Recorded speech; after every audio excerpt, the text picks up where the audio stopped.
Hello students, welcome to our channel. आज के इस वीडियो में मैं आप लोग को पढ़ाने वाला हूं ओसीएम का गाला पेपर 2 का सेक्शन बी।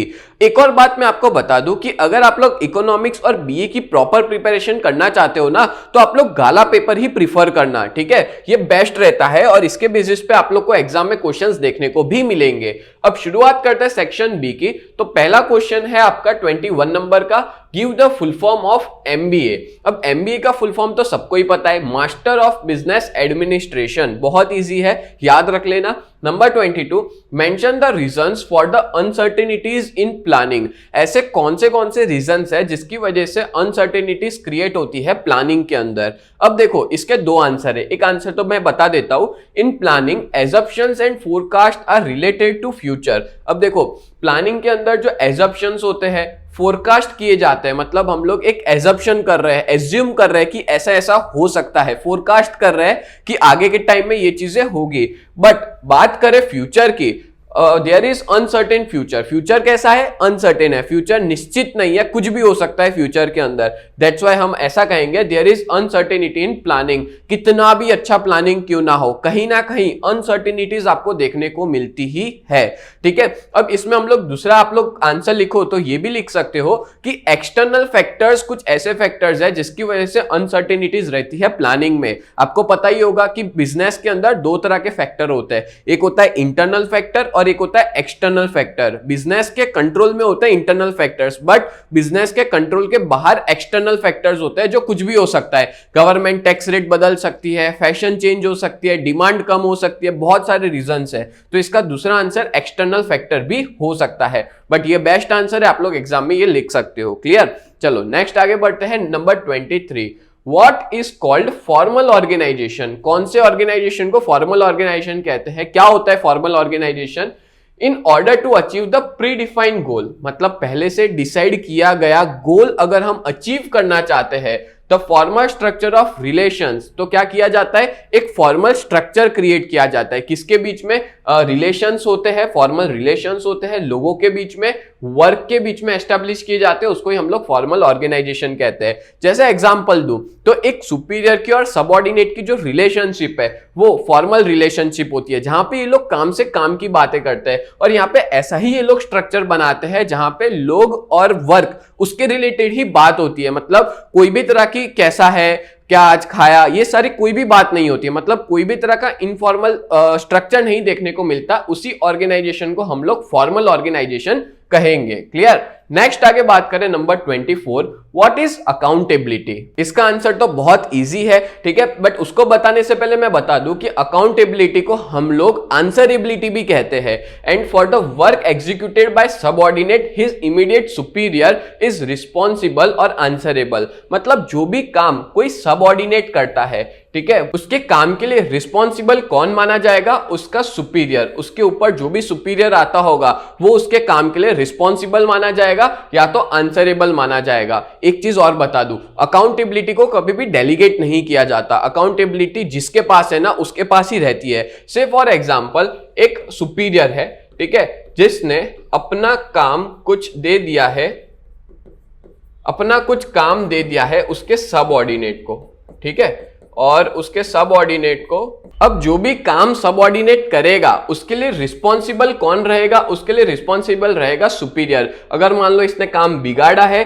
तो भी रिस्पॉन्सिबल सुपीरियर ही रहेगा। मतलब कि इसको बोलते हैं आंसरेबिलिटी। मतलब ये जो काम कर रहा है उसका आंसर इसके भी सुपीरियर को ये सुपीरियर देगा। क्लियर हुआ? तो कहने का मतलब ये है कि आंसरेबिलिटी मतलब किसी को काम देने के बाद ये चेक करो कि उसने काम ढंग से किया है कि नहीं, उसको हम लोग अकाउंटेबल कहते हैं। Clear? Next number 25, state the reasons for recruitment. Recruitment के क्या क्या रीजंस है? तो देखो, recruitment is to be made when a new enterprise is establish. Recruitment तब किया जाता है जब कोई नई एंटरप्राइज एस्टैब्लिश हो, यानी कि कोई नया बिजनेस सेटअप हुआ हो, तब उसको लोगों की जरूरत पड़ती है, तब उसको स्टाफ की जरूरत पड़ती है। तो उसी टाइम पे वो लोग करते हैं रिक्रूटमेंट। रिक्रूटमेंट यानी नॉर्मल लैंग्वेज में हम कहें तो भर्ती करना, कंपनी के अंदर एम्प्लॉयज की रिक्वायरमेंट होना, ठीक है। इसलिए वो लोग भर्ती करते हैं जब नई एंटरप्राइज सेटअप होती है तब। When an existing unit is expanded, या तो फिर कोई एग्जिस्टिंग बिजनेस है वो और ज्यादा एक्सपांड हो रहा है, वो और ज्यादा अपनी ब्रांचेस ओपन कर रहा है, वो और ज्यादा ज़्यादा बड़े लेवल पे काम कर रहा है तो उस जगह पे भी रिक्रूटमेंट देखने को मिलता है। और व्हेन एम्प्लॉय रिजाइंस, डाइस और रिटायर,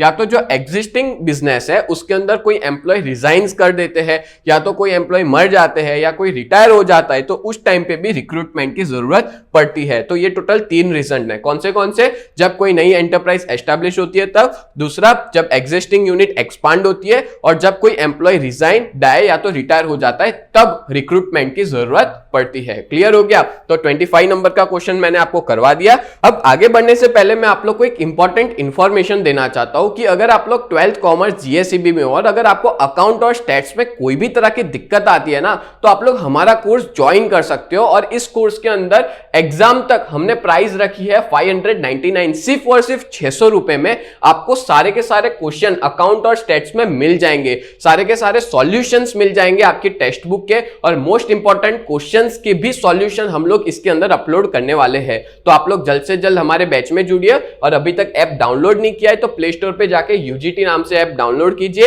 ऐप स्टोर पे माई इंस्टीट्यूट नाम है, ठीक है? या तो कोई दिक्कत है तो आप इस नंबर पे भी कांटेक्ट कर सकते हैं।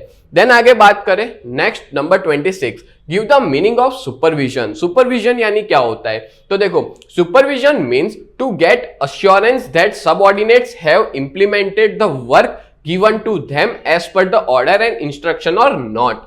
सुपरविजन मतलब होता है कि हम कोई भी काम का एश्योरेंस ले रहे हैं कि जो भी काम एक सुपीरियर ने अपने सबऑर्डिनेट को दिया है, क्या उसने वो काम इंप्लीमेंट किया है कि नहीं, उसको जो भी काम दिया था उसने क्या अपने ऑर्डर के हिसाब से काम परफॉर्म किया है, इंस्ट्रक्शन के हिसाब से काम परफॉर्म किया है कि नहीं, एक तरह से नजर रखना, उसी को हम लोग क्या कहते हैं? सुपरविजन कहते हैं। जनरली आप देख सकते हो कि जब आप लोग एग्जाम दे रहे होते हो तो सुपरवाइजर भी आपका सुपरविजन करता है कि भाई सब लोग शांत है, सब प्रॉपर पेपर लिख रहे हैं कि नहीं। इसी तरह से एक ऑर्गेनाइजेशन में भी होता है कि जो भी काम दिया गया है क्या वो काम प्रॉपर तरीके से हो रहा है कि नहीं, वो काम, उसको ही हम लोग सुपरविजन कहते हैं। और जो भी पर्सन इसको कर रहा होता है उसको सुपरवाइजर कहा जाता है। Clear?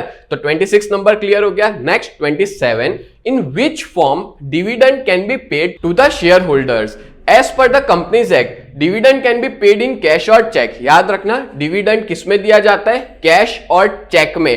On paid up capital किसके ऊपर से दिया जाता है? पेड अप कैपिटल के अंदर से दिया जाता है, ठीक है? या तो कैश में देती है या तो फिर चेक में दिया जाता है। और ये रूल कहां लिखा हुआ है, ये चीज कहां बताई है? कंपनीज एक्ट के अंदर बताई गई है। क्लियर? नेक्स्ट आगे बढ़ते हैं, number 28, which is the first depository of India. तो भाई देखो, पहली डिपोजिटरी इंडिया की कौन सी है? नेशनल सिक्योरिटी डिपोजिटरी लिमिटेड, जिसको एनएसडीएल कहा जाता है। इंडिया के अंदर मेनली 2 ही डिपोजिटरी है, एक है एनएसडीएल और दूसरी है सीडीएसएल, जिसके अंदर सबसे पहली कौन सी डिपोजिटरी है? तो भाई national securities depository limited, NSDL. Clear हो गया? चलो नेक्स्ट आगे बढ़ते हैं 29 पे। Give the meaning of publicity. अच्छा, पब्लिसिटी क्या होता है? तो बहुत ईजी है, any form of non personal presentation, कोई भी तरह की नॉन पर्सनल प्रेजेंटेशन हो, गुड्स की, सर्विसेज की या आइडियाज की, पब्लिक मीडिया के थ्रू, और जहां पे कोई भी तरह का चार्ज भी ना लिया जाता हो, फ्री ऑफ चार्ज हो, उसको ही हम लोग पब्लिसिटी कहते हैं। पब्लिसिटी ना एक तरह से प्रमोशन का पार्ट माना जाता है। मैं इसका एक बेस्ट एग्जांपल देता हूं। आपने बहुत सी बार देखा होगा कि कोई भी फिल्म रिलीज होने वाली होती है, उससे पहले उस फिल्म के हीरो या हीरोइन जो है, जो भी एक्टर्स है, वो लोग ना कपिल शर्मा शो में आते हैं और वहां पे आके पब्लिसिटी करते हैं। और या तो फिर आपने ऐसा भी देखा होगा कि वो बहुत सी अलग अलग कॉलेजेस, यूनिवर्सिटी में जाते हैं और वहां जाके पब्लिसिटी करते हैं, और वो फ्री ऑफ चार्ज होता है, वहां पे वो लोग चार्ज भी नहीं लेते। तो कहने का मतलब क्या, ये एक तरह से नॉन पर्सनल प्रेजेंटेशन है, जो गुड सर्विस या कोई आइडिया पे की जाती है जो फ्री ऑफ चार्ज हो, उसको ही हम लोग पब्लिसिटी कहते हैं। Clear? Last question number 30, give the full form of CERC. CERC मतलब क्या होता है? Consumer education and research centre, ये इसका फुल फॉर्म है, याद रखना। ये एक तरह से कंज्यूमर ऑर्गेनाइजेशन है। क्लियर? तो इस तरह से मैंने टोटल 10 क्वेश्चंस आपको सॉल्व करवा दिए 21 से लेकर 30 तक, जो सेक्शन बी में बहुत ज्यादा इंपॉर्टेंट होते हैं। तो उम्मीद करता हूं ये वीडियो आपको बहुत ज्यादा हेल्पफुल हुआ होगा।